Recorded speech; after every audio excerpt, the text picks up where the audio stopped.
also from GDSC New Delhi. So let's get started. First of all, what are the prerequisite things we need for the Android Study Jams program? You all have a basic computer literacy. Next, you will have a basic math skill that are used in Android. Any one language you need to know, and Android devices and USB cables are optional, and if you have that, then it will be good for you. So from registrations to till now, you all have doubt that what is Android Study Jam. So basically, it is organized by GDSC, that is Google Student Developer Club. It is a program in which we focus on, sorry, this is a program in which we focus on peer-to-peer learning. We'll organize study groups for learning how we can build Android apps. We are using Kotlin.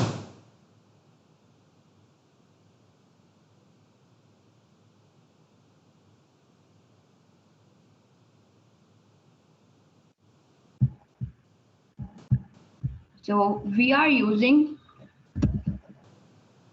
Kotlin programming language here. Okay. At the end, we are providing you the certificates for completing the course and this Android basics. Here in this Android study, we are the Google is providing us the course that we are using throughout. Okay, now let's get started with how to create a developer profile.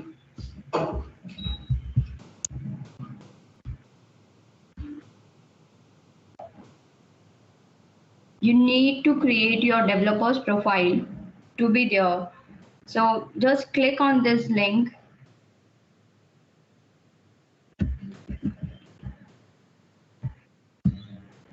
Okay.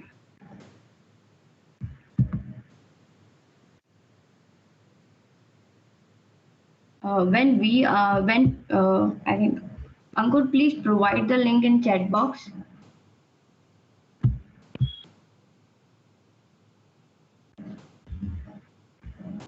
I think most of the people who are in the So we need to sign in with Google. Already have. Am I audible?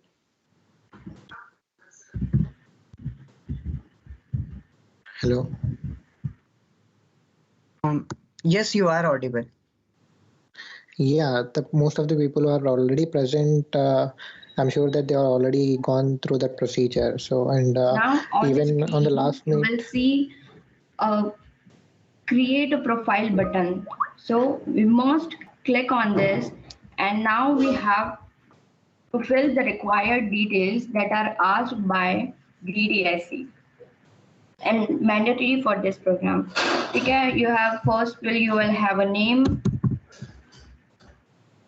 and which city and town you are at. Just like I'm from Udaipur, so I'm writing here Udaipur. Because these are some important things which are need to create a developer's profile.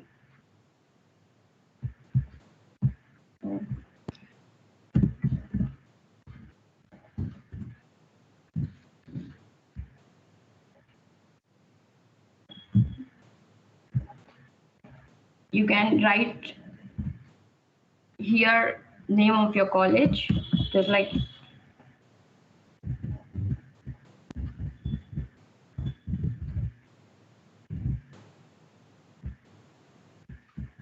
and which pronoun is used for yourself. Okay, and next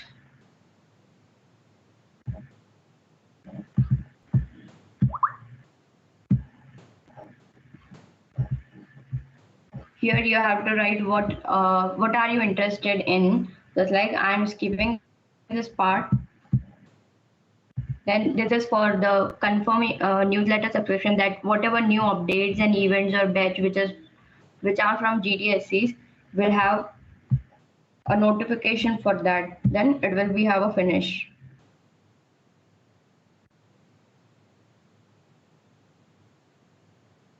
So this is how we create our Google developers profile.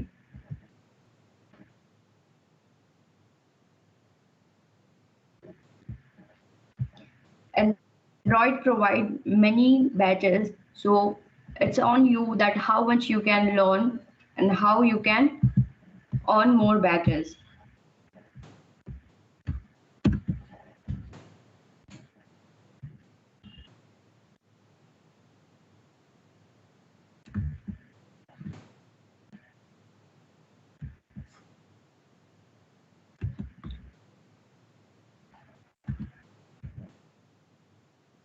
Now, what are the learning objectives for this program? Okay. Firstly, learn the basic of Kotlin programming language. If you all don't know, firstly, I will tell that Kotlin is a soul of Android nowadays.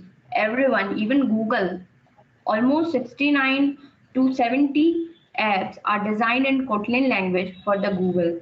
Then discover resources to continue learning. Many times it's happened that we know what we want to learn, but we don't have the proper resources or proper guiding.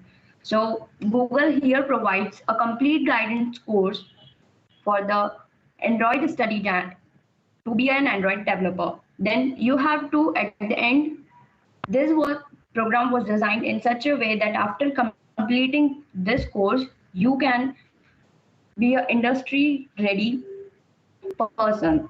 So at last, we are building first app in this.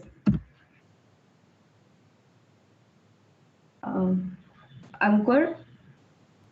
Yeah, okay. So, hello everyone. Now, let me share the screen.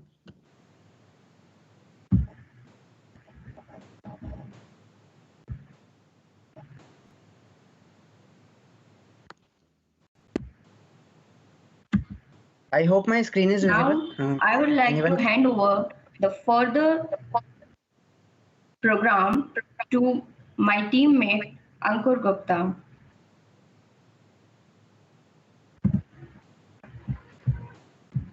Yeah. Hello everyone. I hope the screen is visible. Can anyone please confirm? Yes, sir. The screen is visible. Yeah, great. So now we'll deep dive into Kotlin and we'll learn some basics of Kotlin. We'll start with some very fundamental knowledge of some normal iterations, if control, and basic statements of Kotlin. Then we'll look into the OOPS concept of Kotlin, and then we'll begin with Android Studio and the further sessions. So first of all, a little bit about Kotlin. So Kotlin is basically a programming language which is used to write Android apps, and since 2017, Kotlin is the basic standard which is basic standard language which the Google developers are using, and which is recommended by Google to develop the Android applications. So so a little bit brief about Kotlin. Now let us look into how we can really code ourselves in make our code in Kotlin, and look into some basics. So first of all, getting started, here is a Kotlin playground that you can look upon. So when we'll do some hands-on session that you can follow along with me. So first of all, here is a simple function which demonstrate how you can make a simple program, essentially a simple hello world program that you usually begin with a programming language. So in Kotlin, everything is organized into functions. So here, as you can see, we have a fun, which is a definition for defining a function.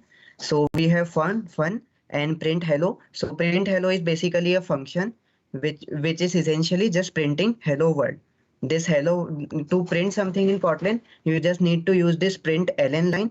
Here ln means you are printing this to a new line. If you just use print, it will be printed simultaneously. So just to make a simple hello world program, you can just create a function. You can name it anything you want, and then you can write your print statement inside, and then afterwards we just call that function such as print hello here, and as you can see, hello world will be printed.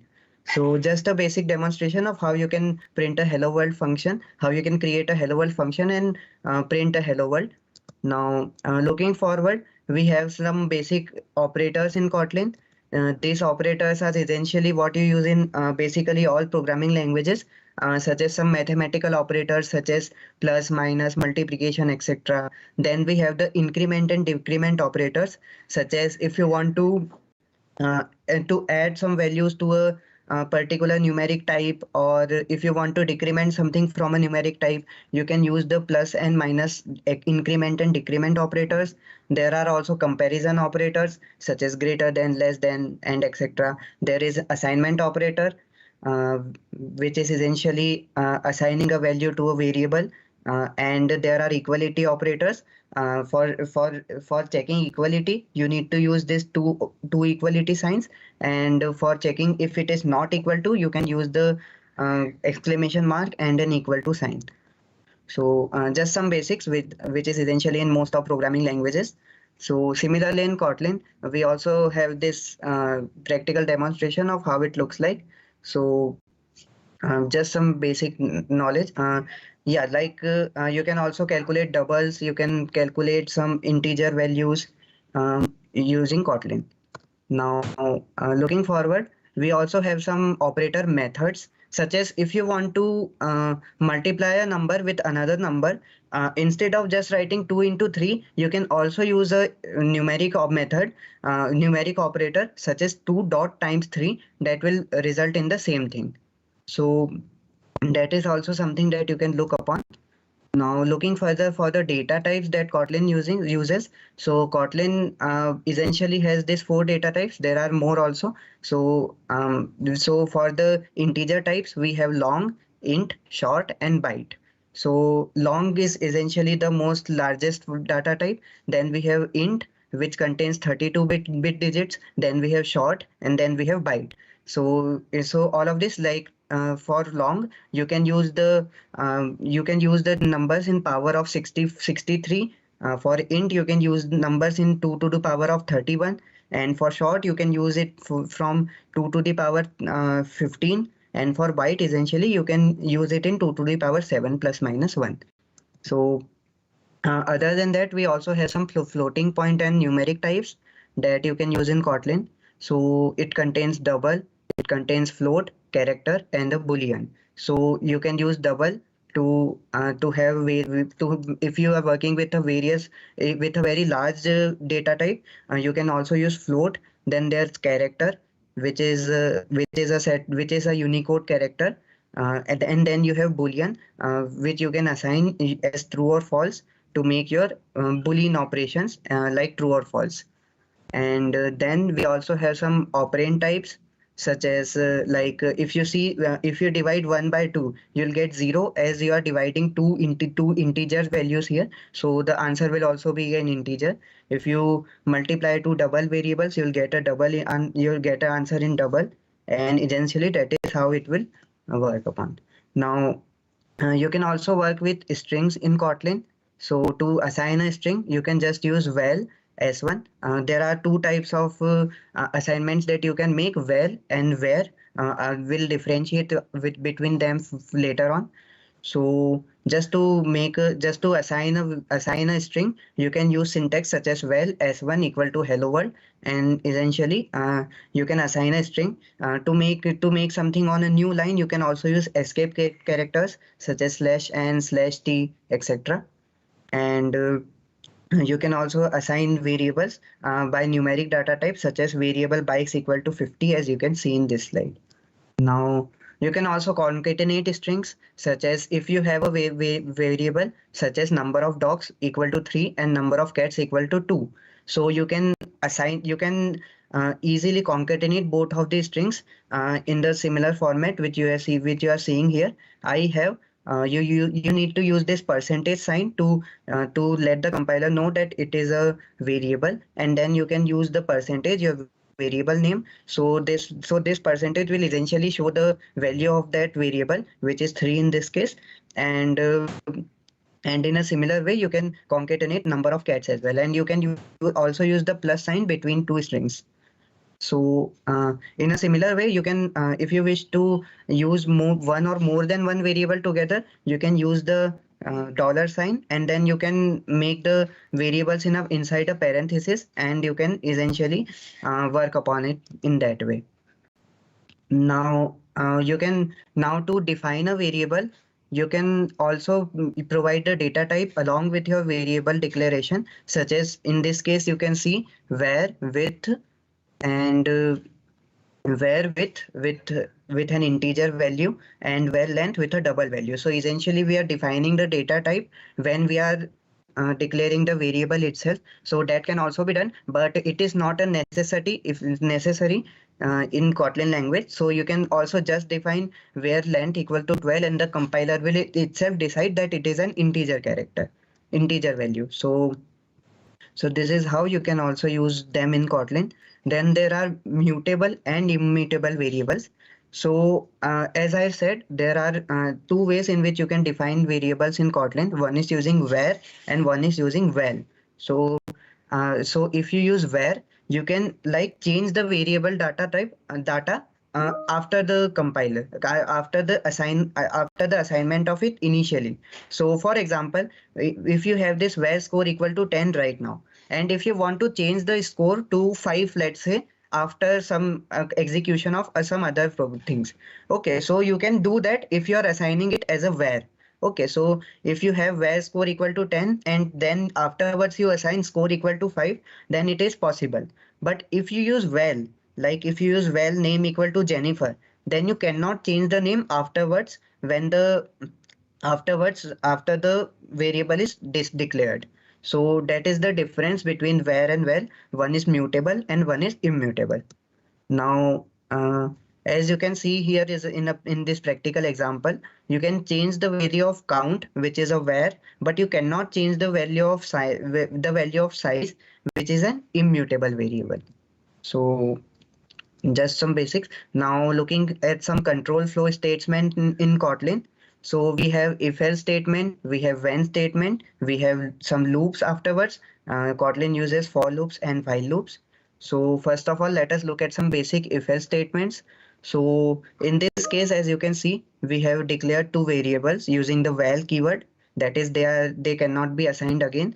Then we can just use a simple if else condition, like if number of cups is greater than number of plates, and then we'll print something out. So this is just a basic if else statement. So and we can also use the else here. So if the first condition evaluates to true, the if block will run, that is too many cups will be printed. And if the if statement essentially returns to a false value, the else statement will be executed. So so this is how you can use if and else using Kotlin. You can also use else if. So if you have something in an if block, and then you need to execute something again, if the if statements return to false, then you can also use the else if statements. And then if none of the value evaluates to true, you can then print out an else statement. So as you can see, you can also use ranges in if else statements. So if you want to see, so for example, let's see here, we have a well number of students which is assigned to 50. So if we want to check whether 50 comes under a particular range, like if we want to see if 50 comes under 40, let's say 48 to 51, so it will evaluate to true. And in a similar case here, if we want to check whether 50 comes under 1 to 100, we can use the range here, such as if number of students in 1 to 100. So this will loop through all the numbers in 1 to 100 and check if 50 comes in that particular range. So this will evaluate to true here, and as 50 comes under 1 to 100, so you can also use such range operators in Kotlin. Now as you can see, if there are a lot of blocks in the program, if else statements become a bit messy. So to solve that, Kotlin has a when statement system. So as an alternative to if-else statements, you can directly use when statements. So for example, we have a result variable that is storing some numerical value, and if that result evaluate to 0, then what this when statement will do is that it will just return a no result of here. And if that result comes under 1 to 39 range, then it will print got result. And in a similar way, there is this else that will be executed when the result numerical value has a value greater than 39. So that's a lot of results. So this is how you can simplify your if else statement using when conditions. Now, looping through the Kotlin arrays is also an easy task. So for example, if we have this array of dog, cats and canary, and we want to loop through all the variables, then what we can do is that we can use this operator, such as use the for conditions such as for element in pets. So pets is an array, and element will just take the elements of the pet array one by one. So the first time the element will contain dog, then for the second iteration the element will contain cat, and for the third time it will contain canary. So this is how you can also loop through the uh, pet through the array using the for statement. Now uh, now imagine if you have a dictionary, you can use index and element along with. So you can also do that. And we can also use step sizes. As I told you that we can use ranges in Kotlin. So for I in 1 to 5. So what I in 1 to 5 will do is that it will it will move I from 1 to 5. So 1, 2, 3, 4, 5. It will make I one by one all the variable, and it will just print that. So as you can see, the result will be 1, 2, 3, 4, 5. You can also use step down. So you can use for I in 5 down to 1. So what this will do is that this will move I from 5 to 1. So 5, 4, 3, 2, 1 in this way. And you can also use step operator. So for I in 3 to 6, step 2. So what this will do is that first it will assign I to 3, then it will move it for 2 steps ahead. So for 3 it will increment the value by 2, so it will move to 5, and then since the next will be 7, so it won't be printed. So we have 3 and 5 which will be printed here. In a similar way, you can also loop through strings, such as for I in D to G. So it will essentially print all the characters between D and G. So in a similar way, you can also use while loops inside your Kotlin program. So you can write a bicycle variable which is 0, which can be 0 in the beginning, and you can write a while loop, and this will increment it till the value becomes less than 50. So this is how you can also use a while loop. You can also use a do while loop in the Kotlin language. So in a similar way, you can use this do, and it will decrement bicycles while the value becomes greater than say 50. So, and there is also this repeat loops in the Kotlin. So if you use this repeat to and you print something, so what this will do is that it will execute the print statement 2 times. So you can write anything inside a repeat block, and the number and the number of times you are making the repetition, it will determine how many times the code will run. So we also have this repeat keyword here. You can also use functions inside Kotlin. So for the functions, as we have described, everything in Kotlin is essentially evaluated as a function. You have fun main, which is the main function that we use for the program. So we use fun double, and then what this function do is that it takes a parameter as a integer, and it returns it returns an integer value. So this is how a general function is structured using Kotlin. So now this is all from the basics part. Now I'd like to invite Manikant and Karamdeep Singh to proceed with the object-oriented concepts in Kotlin. Thank you, Ankur. That was a lot. So hello guys, I'm Manikant Rai, and I'm a GDSC lead and facilitator from SRM. So I will now share my screen.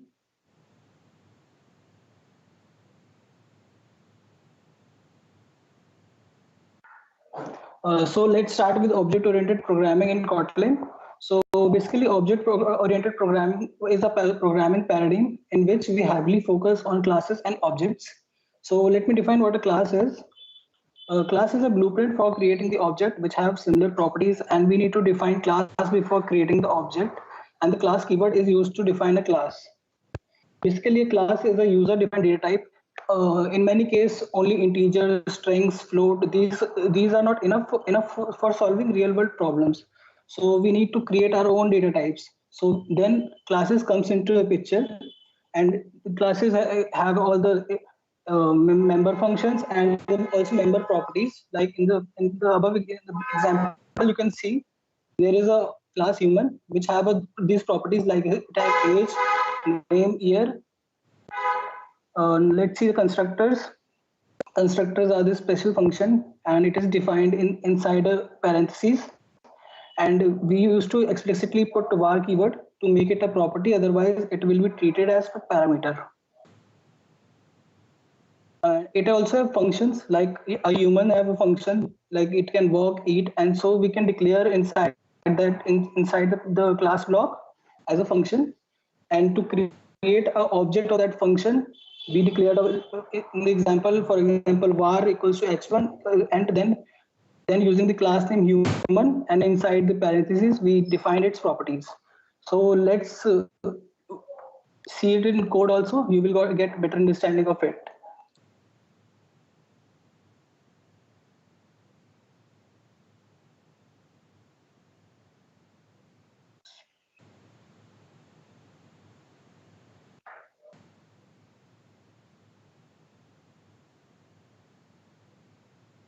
So suppose we have we want to create a class of a car, right?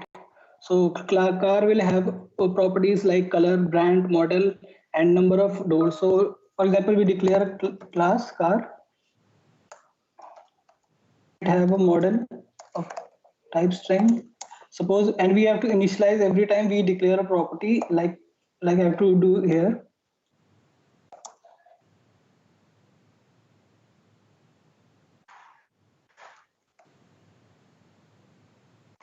Let's see one more property like model.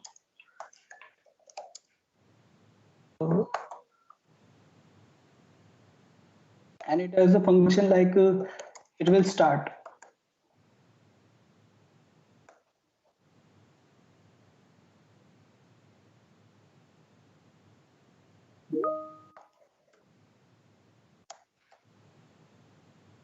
So this is a small example of a class we have created. So now we have created its object.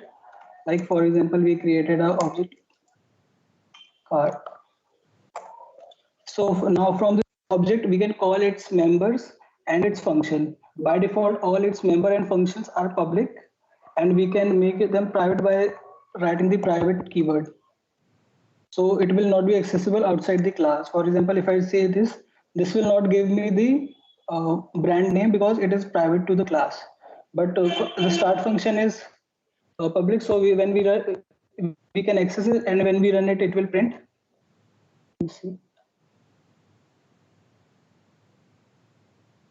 Yeah, we will get the output. The BMW started.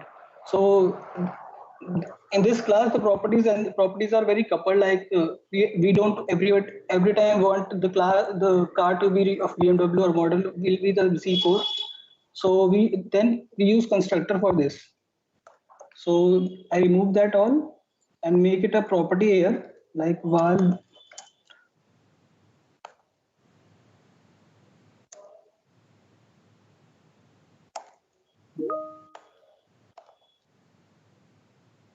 Let's say one more enough. So now it is. Now this is called inside the parentheses what I have declared. This is called primary constructor. There in Kotlin we have two types of constructor: primary and secondary.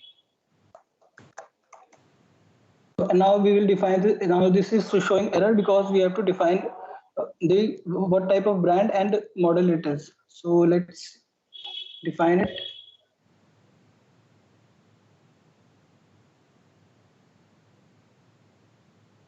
Now we can create any number of objects of it. Like for example, we can now create another object of it, and this way. Now I talk about secondary constructors.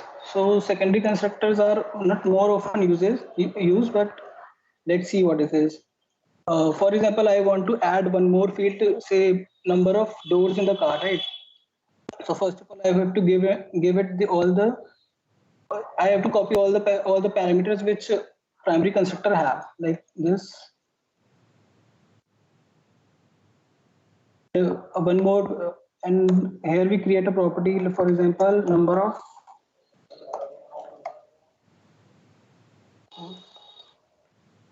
initialize with 0 first.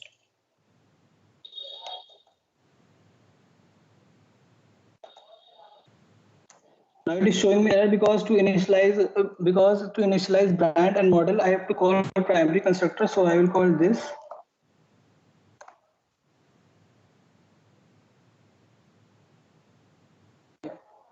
Now this class has two constructor. One is primary and other is secondary. Now let's create a new object, car.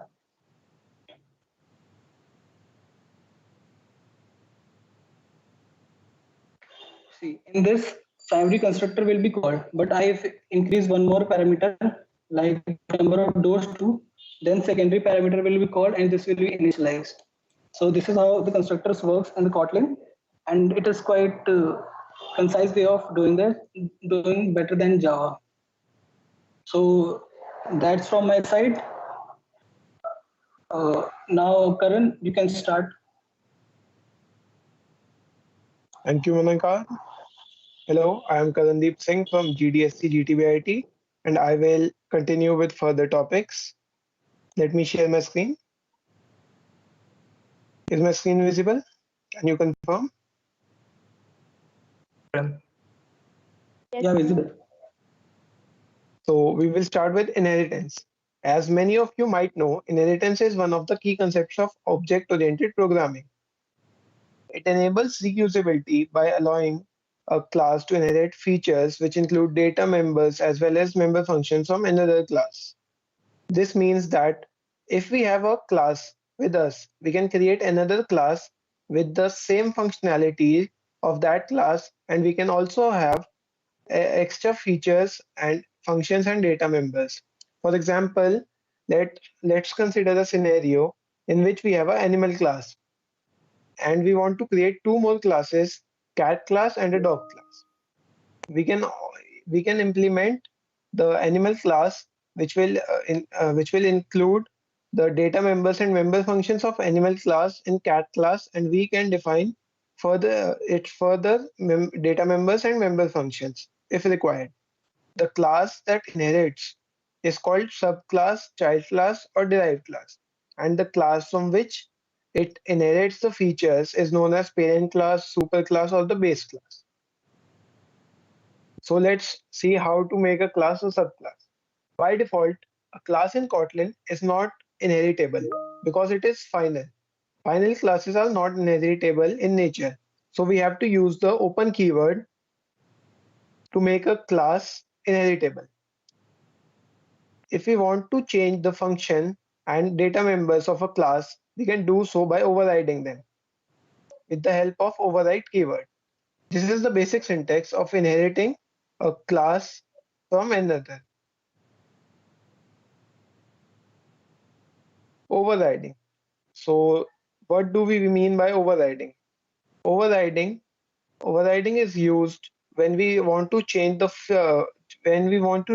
functions or data members of the parent class and use them in the child class. We can do so with the help of override keyword. But for making a function or data member overridden, we need to define it open using the open keyword, as by default it is final in nature and final functions cannot be overridden. So let's go to playground and see it live. Here I have created a class animals, as you all can see, and a class cat and a class dog. Now we will try to inherit the class animals into class cat. We can do so by writing colon name of the parent class. As you all can see, the parent class requires the parameters number of legs and color. So we need to pass them, and we need to include them in the constructor of cat class also.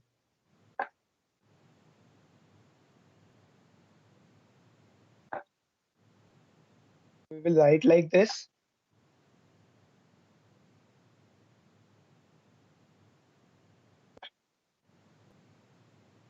And we will pass these parameters to the constructor of animal class.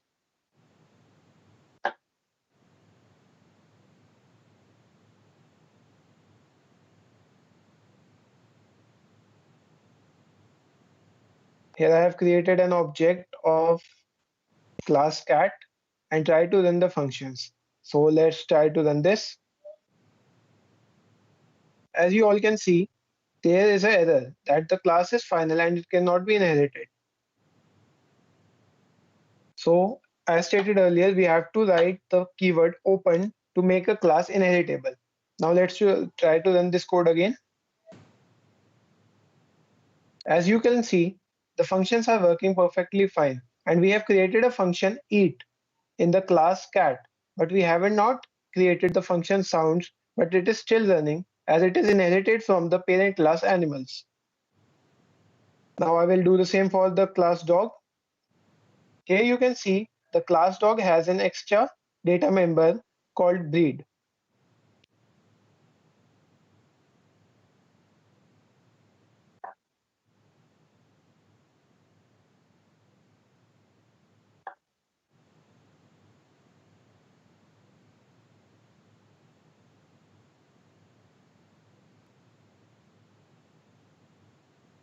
We do it in the similar manner by writing colon and the name of parent class and passing the parameters to the constructor of parent class.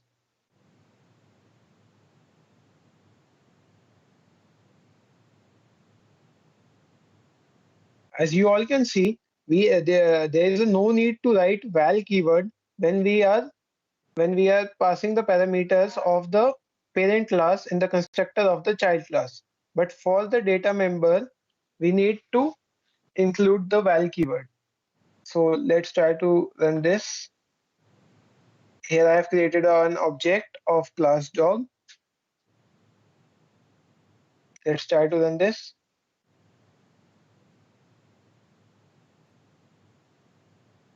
Here I have written smallest.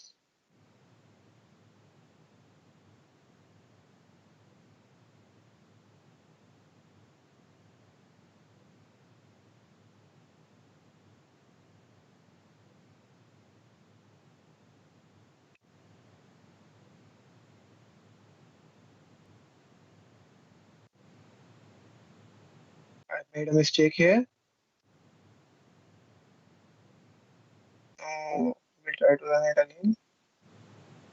As you can see, we are able to run the function of sounds. We can also override the functions. That is, we can change the function of the parent class. For that, we use the keyword override. Now let's try to run this. As you can see, sound cannot be overridden because it is final, and we have to use the keyword open in the function declaration in the parent class to make it overridable. Now you all can see the function changes and prints I bark instead of I make sounds. We can also use the function defined in the parent class with the help of super keyword. Now we will try to run this. As you all can see, the program is giving the intended output. Let's go back to the theory. Key points to remember while inheriting. Each subclass inherits all members of its superclass, including ones that the superclass itself has inherited. This means that a class can inherit from another class, and its child class can inherit the data members and features of that class as well as its parents class. And we also need to know, we also need to remember that the child class follows a relationship with the parent class. This means that the class cat is a animal, the class dog is animal. Kotlin also has a single parent class inheritance, which means that we can inherit from only one class in Kotlin. One class can inherit from only from another class. We cannot inherit from multiple classes. So we have a solution which is called interface. Interfaces are created using the keyword interface. As shown, we will write the keyword interface and the name of interface. Then we will write the interface body. Interfaces are similar to class, but they do not have a data members. So there is no need of constructor. An interface can have functions with or without default implementation. What does this mean? This means that the functions may or may not have a body in when they are defined inside the interface. But these functions must be overridden when when a class implements the interface. Classes can implement multiple interfaces, but it can extend or inherit only from one parent class. This is an interface example. Here we have created an interface shape. As you all can see, the function compute area, which returns the variable of double type, does not have a function body. Still, we are creating a class circle and inheriting the interface shape. As the function compute area does not have a default implementation, we must override this with the help of override keyword. You can also note that there is no need to write open in the case of interfaces. When we override this function, we provide the default implementation or the body of the function. And now we can create the object of the class circle and use it. Now let's talk about abstraction. Abstraction means focusing on essential information and hiding the unnecessary implementation and details. For example, when we use a vending machine, we are focused on getting the desired product out of the machine without focusing on the implementation or the functionality of the machine. This is called abstraction. This can be achieved using interfaces or abstract classes. So what are abstract classes? Abstract classes are classes which are marked with the keyword abstract before writing the keyword class to declare the class. Abstract classes cannot be instantiated and must be subclass. What does this mean? This means that we cannot create the objects of an abstract class, but we can create a class which inherits abstract class, and we can create the objects of that class. It is similar to interface, but it can also have data members or states. Properties and functions marked with abstract must be overridden. This is similar to what we have seen in interfaces. It can include non-abstract properties and functions, but these functions or properties must have a default implementation or a function body or must be initialized. Let's see an example. In this example, we have created an abstract class food, which has abstract data members kilocal and name, but we have a non-abstract member function consume. As the member function consume is non-abstract, we must provide the body or its implementation. Now we cannot create the objects of food class directly. The compiler will give us errors if we try to do so. So thus we have created a class pizza which inherits from the food class as we have seen earlier, and we must override the abstract data members and member functions if any. So here we have two abstract data members, kilocal and name, and we must provide and we must initialize or provide them with the function body. So we can create a pizzas object, or we can directly use the parenthesis notation and can call the consume method, and the output would be I am eating pizza. Thank you all. I would like to call Agam to take you one step further and get you all started with Android Studio. Agam? Hello. Yeah, am I audible, Karan? Yes, you are. And I am also going to ask that am I visible also? Yes, you are visible. Thank you, Karan. So hello everyone, and I guess you can also see my screen now. Yeah. So hello everyone. This is Agamjot Singh. I am from GDSC GTBIT, and today I am going to take you inside Android Studio a bit, and we are just going to explore the basics. Just my introduction. So as I said, I'm from GDSC GTBIT. I'm the management lead there. And also I am an intern. I work at a startup called Physio AI as an Android developer. So yeah, I have been into Android for 4 months now, 4 or 5 months. I don't know exactly. But yeah, it's been great. And I hope that my colleagues, my mates have made you a lot familiar with what all we are going to do. And you might also like to explore more. So here I'm going to do that. First of all, as you can see, the link for Android Studio, this is also available in the description below, in the video description on YouTube. And also my mates will provide it in the chat for you. So this is how you can install Android Studio. Once you click on the link, you'll go to this page. And this page will just ask you to click a simple button to download Android Studio. Mind you, it's quite a big setup. And it will also ask you some complicated things later. But yeah, we are here to help you with that. And if you are an iOS guy, you can go for this thing. You can tap this and it will show you options for iOS and all. For Windows users, this is the only button you'll need. So now we can just hop into a bit of theory. And after that, we'll go to Android Studio. So first of all, just a bit of information about what we are going to do, what the program is about, what actually is Android Studio Jams. So in this, Google has compiled a course which is of 6 units. And this is the course link. The course link is also available in the chat and in the description. And if it's not, my mates are there to provide to you. So this is the course, 6 units. And this course is, I guess, highly sufficient to take you from the basics to the advanced level. So if you finish this course before 10th January, that is when we, as the facilitators, will provide you the certificate from Google. And that will be a good credential for you. And there are many more rewards which we'll be revealing later during the program. So let's just hop on to the next slide now. So first unit is about Kotlin basics for Android, which we are covering today.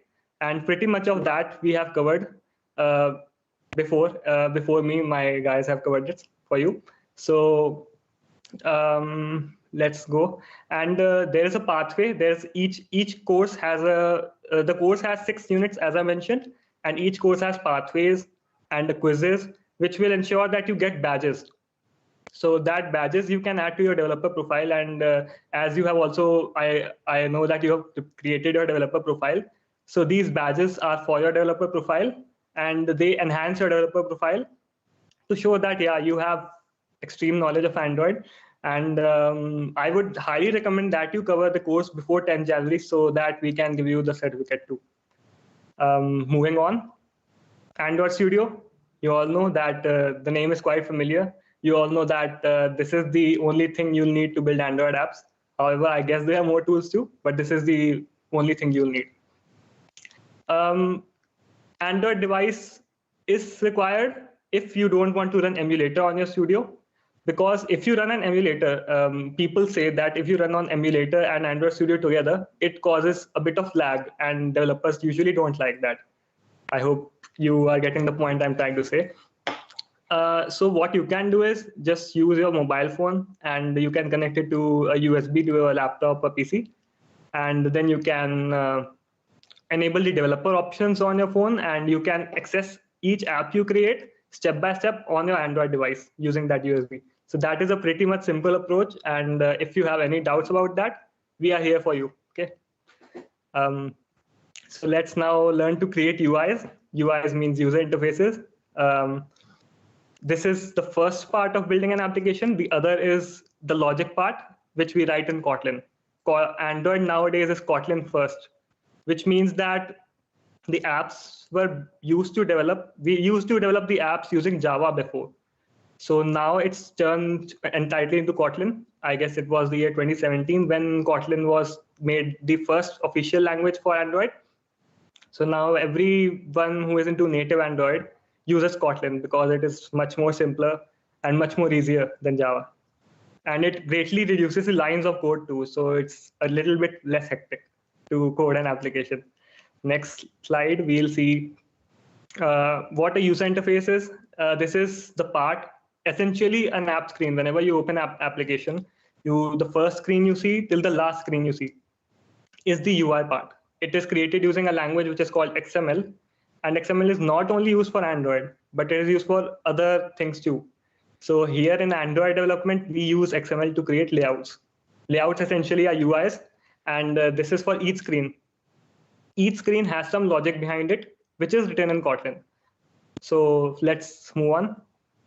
Layouts are, I would say that layouts are view groups. And what are views? Views are, text views, image views. The names are quite explanatory. Text view means a thing that has text in it, okay? And an image view means that the thing that has images in it. And a button is that whenever you click it, you perform some operation, right? And all of those views, when compiled into a screen, is called a layout. The layout essentially is a view group which contains a lot of views. And an application can have a lot of views, when you observe a screen, you have several images, you have several text views and everything, and buttons, okay? So this is a layout. So you can see the images. We have the images for you. Text view is like any text view, which might say hello Android. And inside an image, you can have any image you want. And and the button is like, if you want to send a detail, if you want to log in, all these operations are performed using buttons. Simple as that. Now let's move on to Android Studio. This is the fun part. I hope that most of you have installed Android Studio, but even if you have not, it's not a problem because we are not going to discuss anything hectic today. We are just going to go for some simple things today. So let's go to Android Studio now. And I hope that my slides are visible throughout the session. If not, my apologies. So this is the Android Studio. Whenever you open Android Studio, this is some code I have written from before so that I don't have to code inside this session, as it will take a lot of time of you and mine. I don't mind explaining it a lot more better, but I'll be explaining each line, so I think that you guys will like it. From the start, if you want to create a new project, say a new application, what you will do is go into this file option. Whenever you open the Android Studio, it will show you several options, and the first option would be to create a new project. So what you have to do, if you are inside here, go to new, select new project. And these are, several screens, several activities. Activity, what is an activity? First, the question is, what is an activity? An activity is basically a screen, anything. First, maybe you have used Instagram, right? So when you first open Instagram, you see the first activity is a splash activity. What is a splash activity? The activity which displays and then disappears. Whenever Facebook or Instagram, any applications open, they first display the app logo and then that screen disappears. That is what is called a splash activity, which is available for just some of the time, and then it removes itself. And the next screen you see is a login page, which is the login activity. So all those activities are created using a combination of text views, a combination of image views, buttons, etc. Right? So these are the sample activities you have. Basic activity is just has a button below. You might be familiar with this type of design, right? Now, for now, I'm just going to go with empty activity. This is just to show you how to create a project, mind you.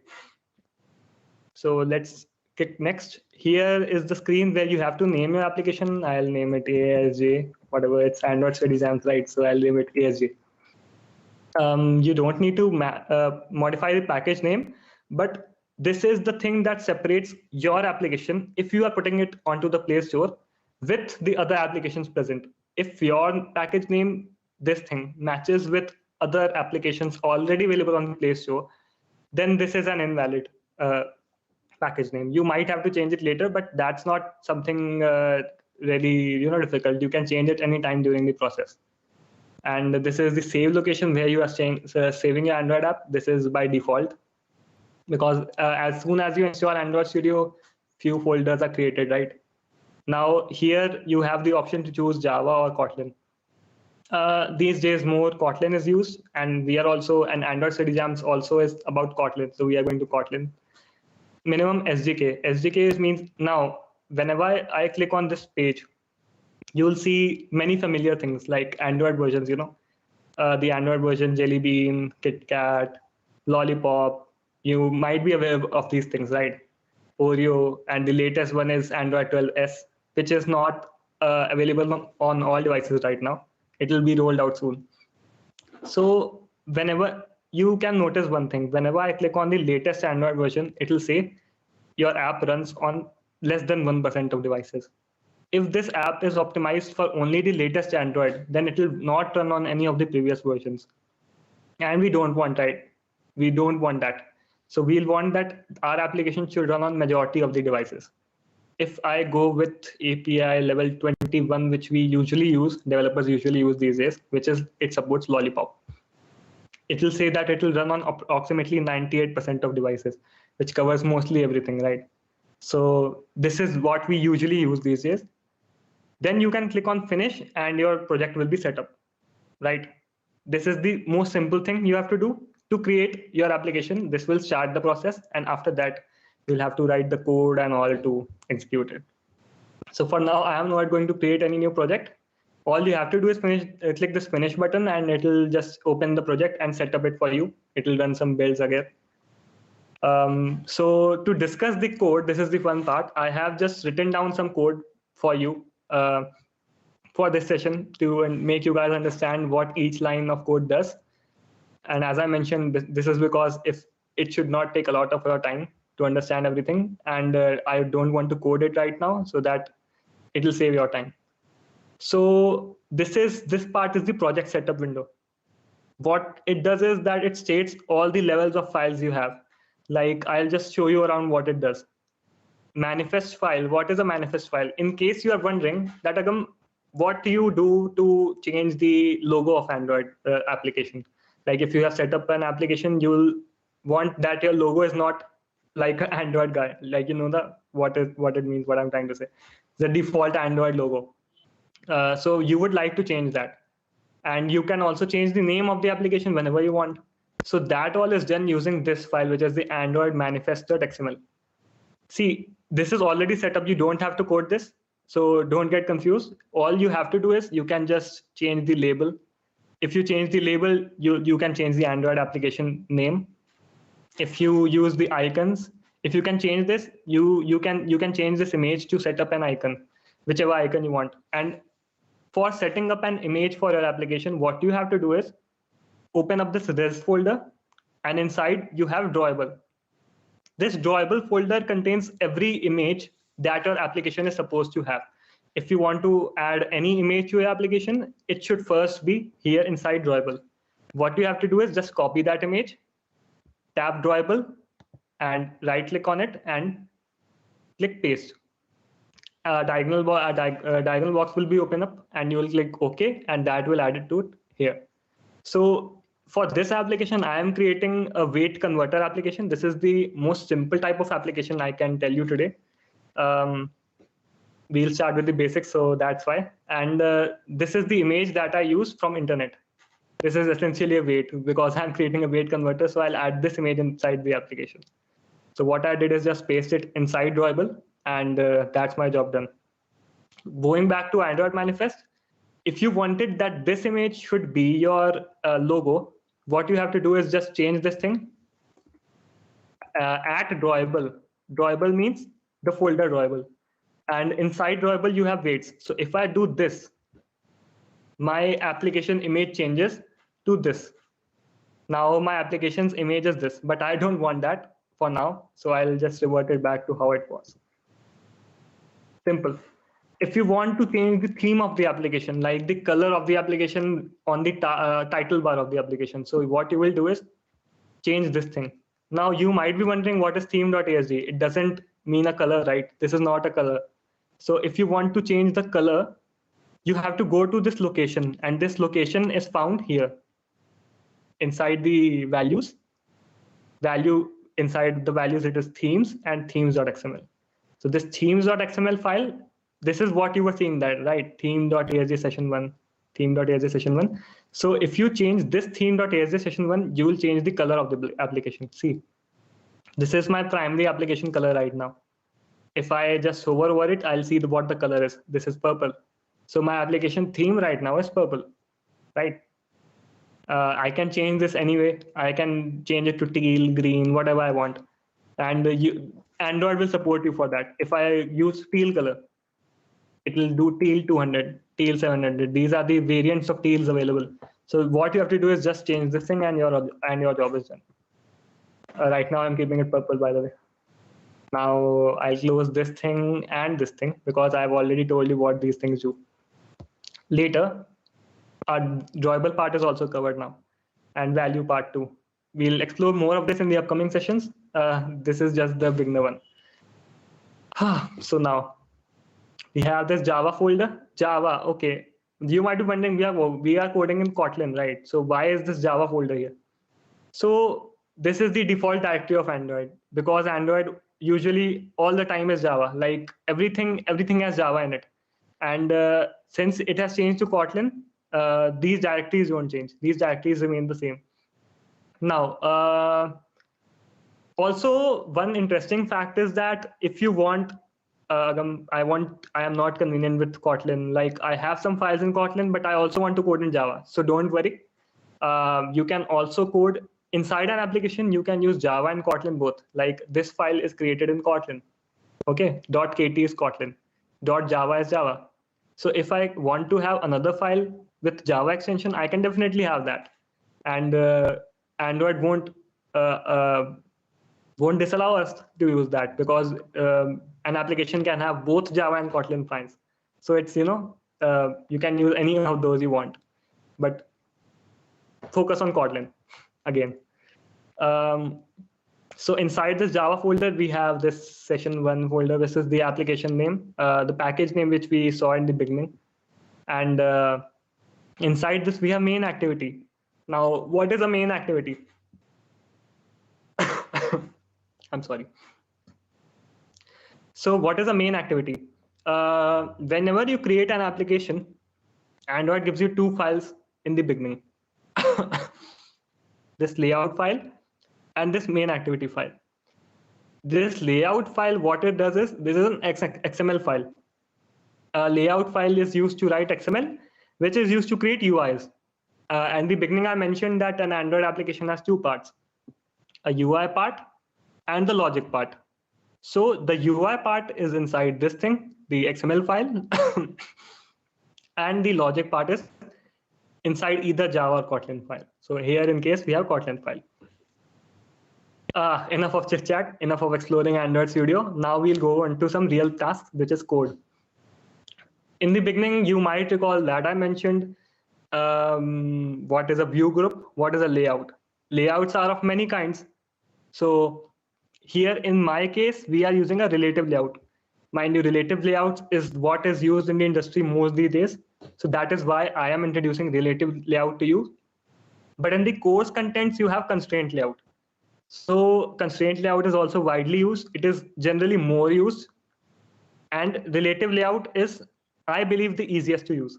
So constraint layout is also easy, but I thought that you will explore it in the course anyways. So I should cover something different here. Constraint layout, you'll know more about it when you will see inside the course. And now I'll discuss relative layout. So what is a relative layout? A layout is simple thing that it contains views, right? Views means text view, image view, which I mentioned. First of all, you see the screen. If I go to code, I can just code it here to see. You can create UIs in 2 ways.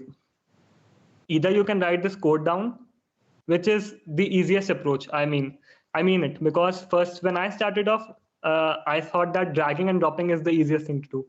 In that case, what you have to do is just use these things and copy, just drag and drop it on the screen. But as soon as I moved later, I found out that code is easier to do instead of dragging and dropping. And you'll feel the difference when you do it yourself. When you go to the split screen, you'll see this design screen and the code part. So as soon as you make any change, you can observe that change happening around here. I'll zoom it a bit. And as you can see, this layout I have created already, but I'll show you how I did it. So a relative layout, first of all, I'll tell you what a relative layout is. First, there are many kinds of layouts. There is a relative layout. It's a linear layout. We have constrained layouts. There are I guess 3 more layouts. But here we are discussing relative layout. So what does relative layout do? Relative layout is basically, what do you mean by relative? Relative would mean that the position of something depends on something else. In simple terms, like, so suppose this is my text view. Okay. If I position it somewhere, and this is mainly, you can think that this acts as the focal point. I can use any other view to depend on this position of this. Any other view you add will depend on the position of someone else. I'll show you how it works later. So first, let's start off. Here, this is how you create a text view, right? See, I'll show you how to create a text view again by coding a bit. If I do this and I type TEX, Android Studio is really friendly, by the way. You don't have to, this code you are seeing is not, you have to write it all on yourself. You have to do it by just typing a few words and the sentence will complete itself. You'll see hints, you can select that, and that's how you can create this layout easily. So that is a more easier approach than dragging and dropping. You'll see the difference as I mentioned. I go with text V and I can see text view. I'll tap on enter. I'll see the text view has a few attributes. So every component has its attributes. It's a pretty, you can understand what this means. Layout width, layout height. So width of the layout means that, you know what width means, and height. So this will help us to, make it the way we want. Let's see wrap content. What does wrap content mean? This gave me a hint, by the way. I didn't do anything. See, this is giving me the hint, wrap content or match parent. So match parent would mean that the width of this layout, this text view, will extend to full length of the parent. The parent is the full screen. And the parent in this case is relative layout. So, and the relative layout in this case is match parent. The height and width is match parent, which means that this layout extends to the full screen part. Like this will cover the whole screen. So if I do match parent, in this case, the parent of this text view, because we are initializing this text view inside this relative layout, so the parent of this layout will be relative layout. If I do match parent, the text, the height, the width of this text view will extend to full length of the screen. And if I do wrap content, in this case, I'll be doing height wrap content. If I do wrap content would mean whatever is inside this text view, it will take only that much of space, which the text is. Like if I suppose write something here, see, if I do text, see, it is giving me the hints. You can change the text, you can write text style, text size, text color, alignment, and everything you want. The text will do, you can write your text whatever you want. I'll write hello. So see, you can see this is here, right here. This is, you can see a tiny hello here. This is because I have not positioned it yet. And any view, if you don't position, will go to the top left corner. Now, mind that you have to create, when you are done with this thing, you have to just close this tag. This is much more like HTML, right? Whenever you close a tag, open a tag, you have to close it too. If I do that slash, so it will just give me this closing brace too, and this is how my text view is created now. But I was just showing you how friendly Android Studio is, so I'll just remove this thing now. Let's see what I did here with the code. I'll show you what each line means. So this is a text view I created, which is this one. So an ID of this view. What does an ID do? If you give an ID to a text view, it will be, you have to use this text view to build logic too. If I go to this button, I have this ID for this button too. If I don't have the ID, I cannot, use this button inside my logic. So IDs are really important. The best practice is that you should have an ID for each of the element in your screen. And it can be anything, it can be anything. You can do anything to create an ID. Any name would work. But it should be relevant to the purpose it is serving. So in this case, I have an ID which is called text view. Okay. So this is a simple text view. So this is a text view, ID text view. Layout width is wrap content. Wrap content would mean that whatever text, in this case, whatever text I write inside this box, it will take the length and height of this text, whatever I write inside this. So height is also wrap content, width is also wrap content. Center horizontal. What is horizontal? This thing horizontal. This is the horizontal. And the center horizontal would mean that the center of this thing. If I remove this thing, you don't have to memorize this again. I'm saying that you don't have to memorize this. I mean that. If you go center, I just want to position it in the center, right? So I'll go center. If I do center horizontal, it will place it right between this thing. And if I go center vertical, this layout will shift to here, this part, because it will be the center of the screen vertically. If I do center vertical, see what will happen.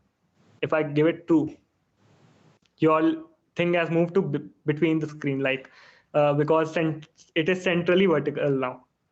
But this has made my layout look poor, so I'll go back to center horizontal. So how you can see that anything you want to write, Android will give you hints for that, and that is the key to building a good layout. You don't have to waste time, and you have to just use the hints they are giving. That is the easiest part. Margin start. Now, what is margin start? Margin start would mean, see, even though I don't need this margin start and margin end need here, but because this is already placed horizontally. So margin start means that from the left, what space do you want? And you would be thinking that what is DP? DP and the font size in an SP, you might be noting this thing that this position on the screen is using DP. This is a unit, and the text size is using SP. This is the difference. For text size, we use SP, and to position it on the screen, we use DP. Okay, so 20 DP would mean that 20 units from the left, and margin end would mean 20 DP from the right. In this case, I wouldn't need it because I have already placed it on the center. So I can remove this thing. I don't need it. Or now we'll see that another thing. Margin top. Margin top would mean it's pretty easy to understand, right? Margin top, the space from the top which you want to display this thing. Since it is not, this is the first view inside our layout. So the top space, like the space here is 20 dp. And the text inside this text box is this. We can use any text you want. So in this case, I am creating a weight converter. So I'm using enter the weight value in kg below. So what this app will do is you will enter the weight here and it will convert it to pounds. Now text alignment. I'll just revert to what I did so that it doesn't look bad. Text view. Now we'll see text alignment. Text alignment center. Text alignment center means that the layout your text will not be on the left or right. If I remove this thing, you will see the difference. It is now on the left part. This is the default thing. And if you want this to be in the center, you will just do center, alignment center. This is the easiest thing. And this is on the center now. Text size is 25. Change it. You want to change it, you can do 22, 20, even 12. So this is, I did 20, I did 212. Sorry.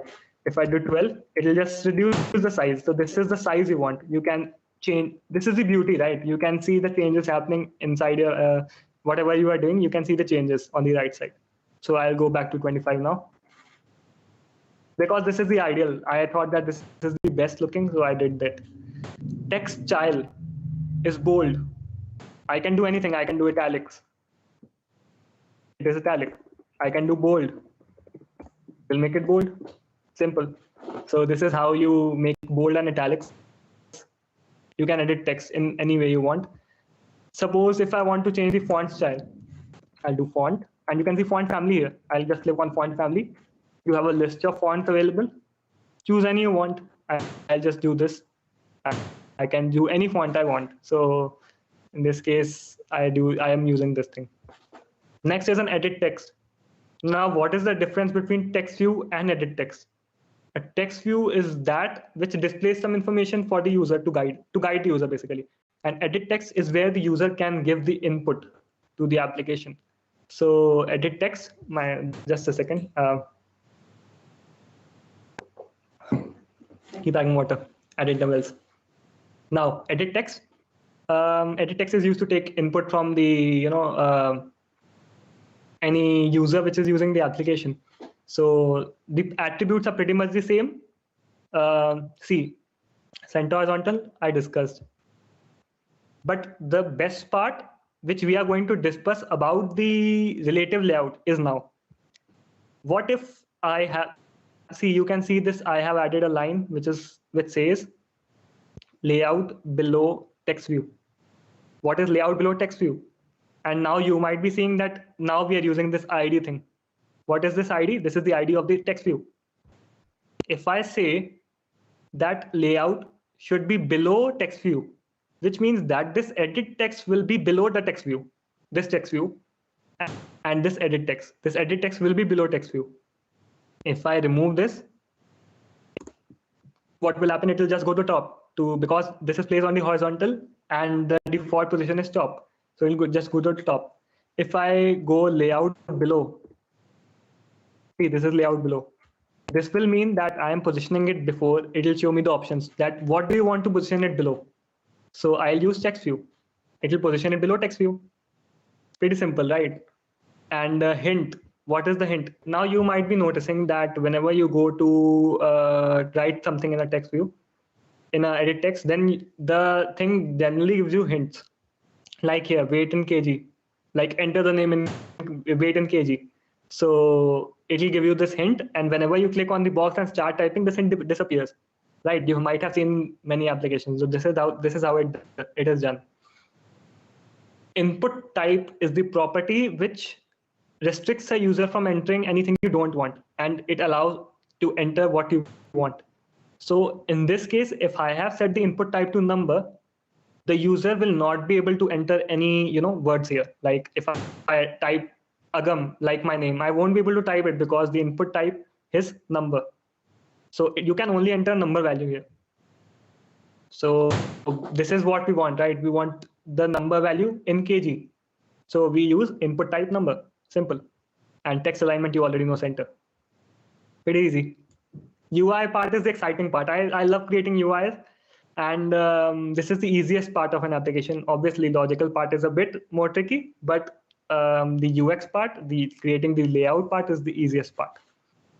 Now button. I have this button here. So let's see how I made this. First of all, the protocol. I use the layout ID. This is the ID for the button. The width, the height, and again we are using below. Mind you, if you don't use this relative layout here, you won't be able to access this below property. You'll know why. Because relative layouts has a component depending on another component, right? As I mentioned before. So this below property won't be applicable in any other layouts. So if you want to use below, which is the easiest, I think, you have to use relative layout. So let's see. I use below and I position it below weight value.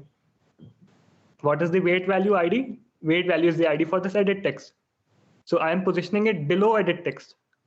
So center horizontal, easy. I am using pretty much the same attribute for everything here. And one more thing to note is that you have to have the value of the attribute inside inverted commas only. If you use the hint, which Android Studio gives you, it will automatically add those inverted commas for you to write any value you want. So margin top, the top from margin, mind you, again, this margin top refers to its relative position to the weight value edit field.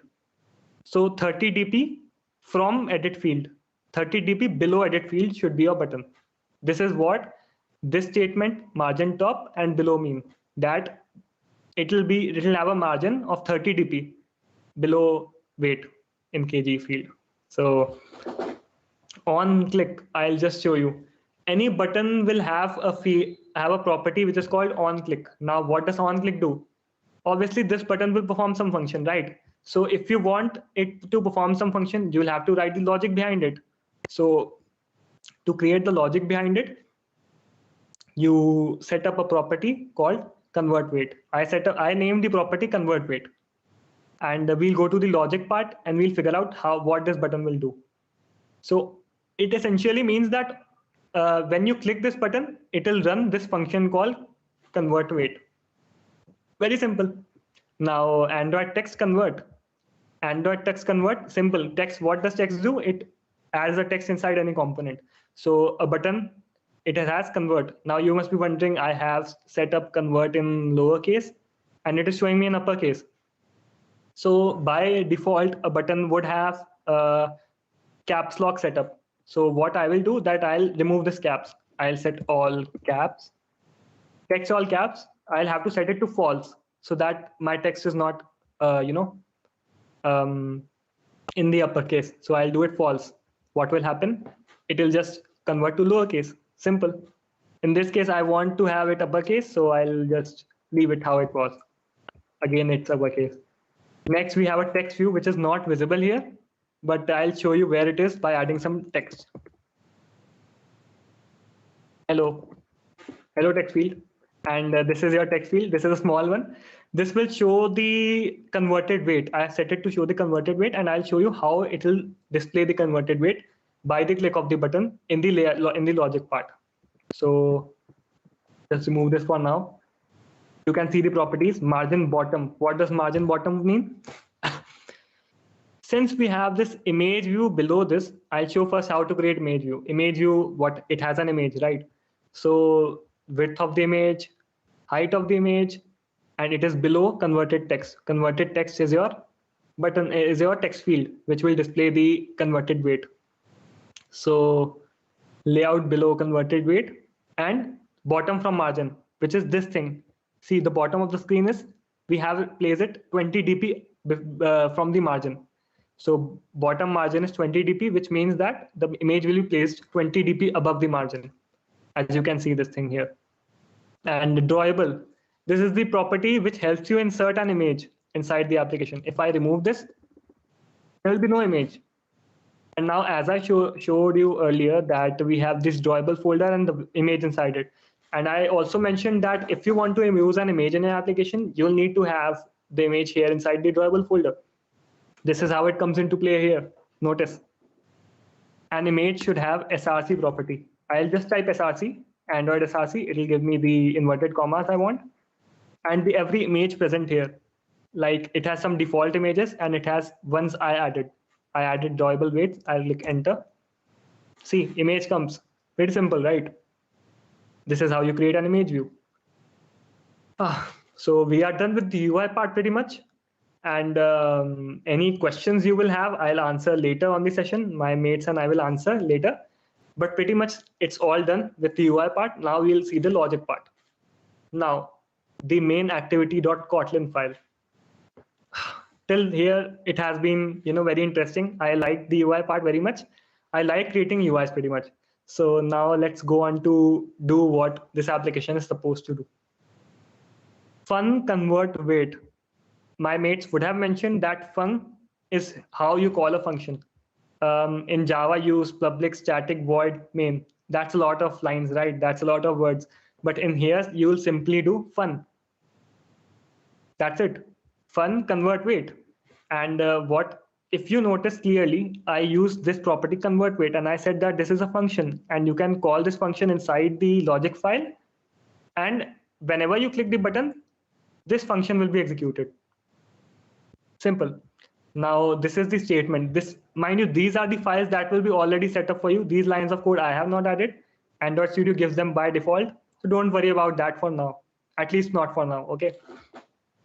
What we are going to do, we are pretty much at the end now. We are just going to write the logic behind that button, that what that button will be going to do. And what we'll do is display inside the other text field that what is the converted weight. Simple.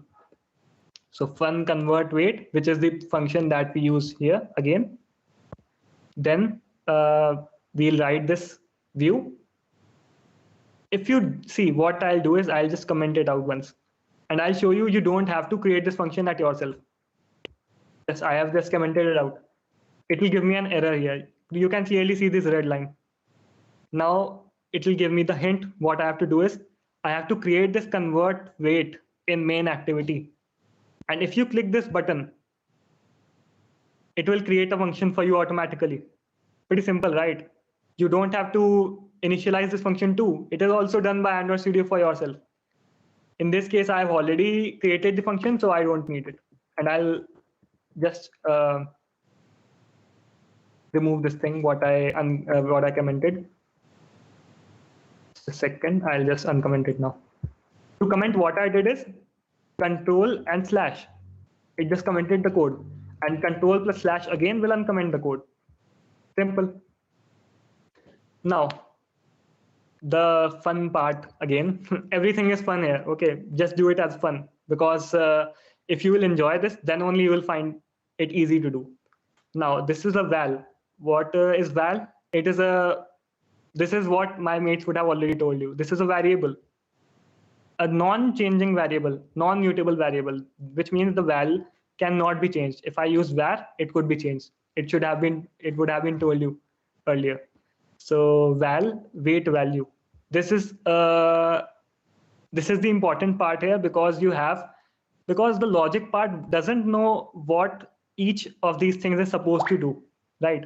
So what we'll do here is we'll initialize a variable, and we'll tell the variable that you will play the role of weight value.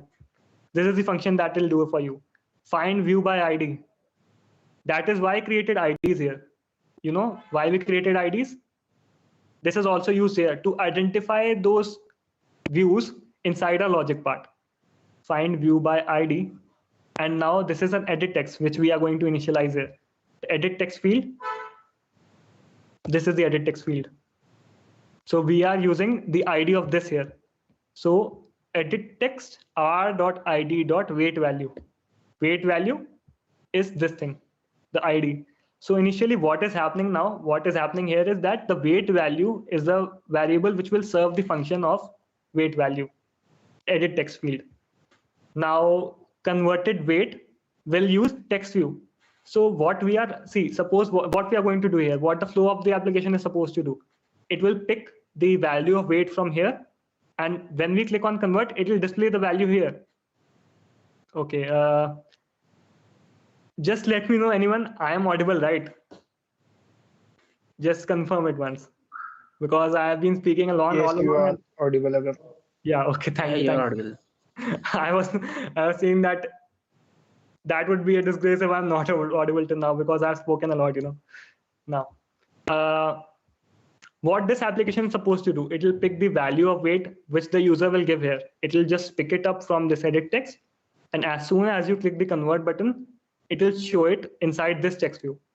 So the simple thing you will have to do here is initialize this edit text view as well as this text view. That is the same thing we are doing here. Weight value is the edit text field. You have initialized this here, and converted weight is the text field in which you will be going to show that converted text. That's it. This is the initializing part. And if you want this code, we can also upload this on GitHub, and you can refer to it anytime you want. So don't worry about that. I'll just give you the code if you want in a GitHub repository. That won't be a problem from my side. Now, if statement, pretty simple. My mates, everything, they have covered everything, pretty much everything. If you have listened to them well, then you will have absolutely no problem to understand what I'm doing here. I'll be going line by line now. If weight value.text means that whatever text is inside that edit text field. So if it is not null, you should obviously have some weight inside that edit text field. So that you click convert, it can show you the weight in pounds. So if that is not null, which should not be null. So if that is not null, and whenever we see, it is a numeric value that we are converting. And what we are going to deal here is in int. like that is a numerical value, and we have to convert it into string to perform any operation on that. So if that weight value is not null, which is not empty, and if that weight value text.toString is empty, and we have included this here, exclamation mark here means that not. Essentially, it means not. So if it is not empty, the string part is not empty, or if the text is not null, then we'll perform this loop, or else we'll not. Simple. I'll explain each statement now. So in case it is not null, another variable, I'll call it just s, weight value dot text dot toString. What this statement is doing is whatever inside weight value, edit text is the weight value, right? So whatever is inside this weight value, it will convert its text into string, because it is a numeric value and we need to convert it into string to perform any operation on that. So weight values text will be converted to string. Pretty simple, right? I don't have to write any of these things again. I'll mention, I don't have to write any of these things. Weight value, right? Dot, it will give me hints. I'll type text, tex, text dot toString. It's pretty simple, right? You don't have to code anything. It will just give you, oh damn, toString. Simple. I didn't have to write anything, right? It just converted it for me. Now val kg. Now I have created another variable which will convert whatever I am receiving it to text. Like I don't have to create, so that means that I didn't have to convert it to toString. This is just an extra line of code which is not needed, right? But this is what I did here. This is what you have to observe. Now I am converting that value which is inside this s to integer value, because I have to perform some mathematical operation on that. So s dot toInt, simple. The value inside s will convert to integer, and now I'll create another variable called pound, and I'll see what you do to convert kg into pound. You multiply the kg value by 2.205. That is what I'm doing here. I'll take the kg value inside this variable, which is an integer form, and I'll convert it. I'll multiply it by 2.205, and it'll convert into pound, right?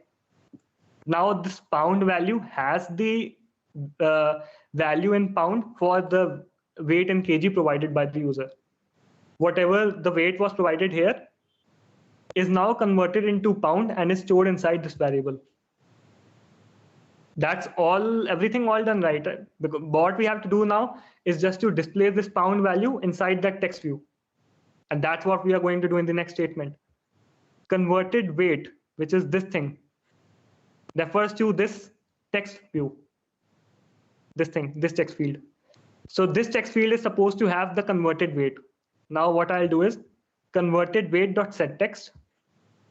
The text we have to set inside the converted weight will be equal to, I'll just use a normal sentence, weight in pounds is. Now, one of my mates also told you that if you want to display any variable, you'll have to use a $sign. This is what exactly this $sign does. Weight in pounds is $pound. $pound means this pound variable, the value of this pound variable will be stored inside this $pound. So whatever the weight will be converted will be weight in pounds is blah, blah, blah, whatever the numeric value here, right? We are pretty much done with the application now. Now, you might be wondering what is toast. Whenever you do something on an application, if you come to an unexpected error, you see a small message flashing at the bottom of your Android screen, which just disappears after some time. After a short duration or a long duration, you click on something, it appears and it disappears. This is a toast. A toast message displays for a short time, gives some information, and its work is done. It disappears. So what I'll do is, this is the syntax for toast. Again, you don't have to, memorize anything. You just have to memorize toast.makeTest, and everything will be hinted by Android Studio to you. In the last part, you have to add .show, which means that .show means that to show the toast message. Simple. What I'm storing in this toast is converted. So whenever I click the button, see, notice everything is inside this convert weight function, which means that whenever you click the convert weight function, each of these things will get executed together.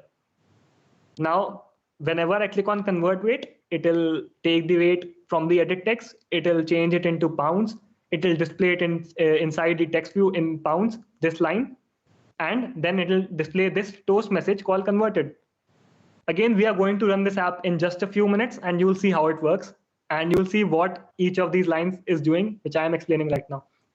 See, in case this was null, what we did, if this is not null, so what if it is null? You have to do it else. So if it is null, then we'll use the else statement. It will not go inside if, it will jump into else. See, if it is not null, then convert weight.text. You just have to select the value, no value selected. You just have to display that inside a text view.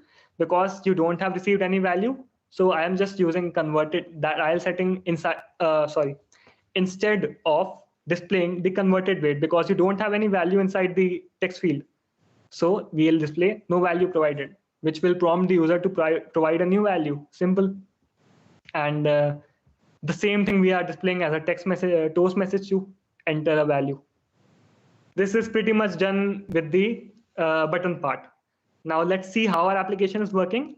In order to run your application, what you have to do is, see, this is the application. I have connected my phone to the my PC. So I'll just select this, select my device, and now I'll just click on this button. It will run the application. It will take some time, so I'll stop it because I've already installed it on my device. So I'll just show you how it's working. Just give me a second and I'll open my emulator for you guys and you can see how it works. So this is my Visor application. This is used to display the whatever is happening on your screen to your PC. This is how developers give demos of your application. So now, as you can see, I've installed this application already. ASJ session is the name of the application. I'll just open it up. And this is BAM, how your application is looking. It is running pretty smooth, right? This is my application. So now I'll do weight. I'll tap on the weight field. Suppose I enter a value of 80, which means 80 kg. Now I click convert. See what's happening here. It is displaying the value inside its text field. Weight in pounds is, and the converted pound weight, which is 176.4.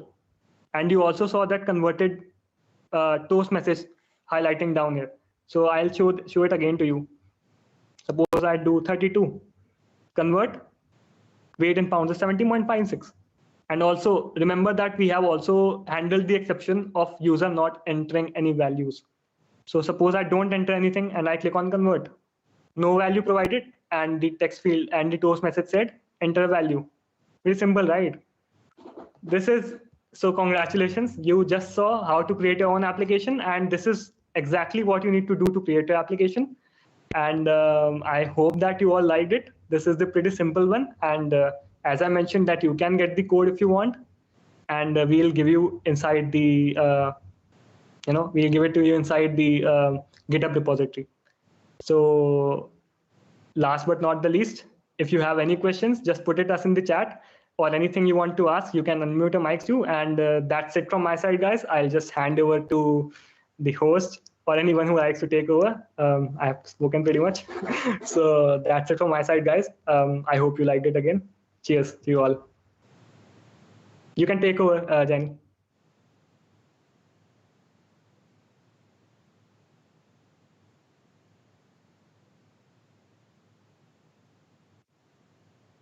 Hello. Hello. Yeah, so that's it from my side again. You can take over. Yeah. So thank you everyone for joining. I think we are done with the session. So if you have any doubts, I have also shared a Telegram link, so you can connect with all the speakers in the Telegram group. And we hope to see you all in the further sessions. We'll have the next session on 11th of December of January. December, sorry. We'll have the next session on 11th of December. So we hope to see you all again there. And that's it for the session. So thanks a lot everyone for coming in. And we'll meet again on 11th of December. also, whatever groups you are in, we'll love to have feedback, because that is the most important thing. We spoke for hours, we tried to explain whatever we wanted to, but it will be really appreciated if you could spare some time, write a few words, how you like the session, or if you didn't like the session. It will just give us some feedback to how we can improve. So please take some time and write some feedback in the chat wherever you are in, whichever group you are in, or join the Telegram group and give us feedback. Simple as that. That's it, Uncle. Send the Telegram link, sir. I have joined later. Please resend the link, sir. Telegram group. Yeah, sure. Please, someone who has the link, please share in the chat. Yeah, I'm just sharing. I shared the link. I hope you can see it.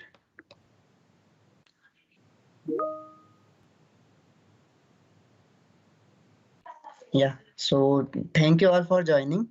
Make sure to attend the next session on 11th, and that's it for the session. I'm wrapping up the meeting. So thanks a lot everyone for joining in.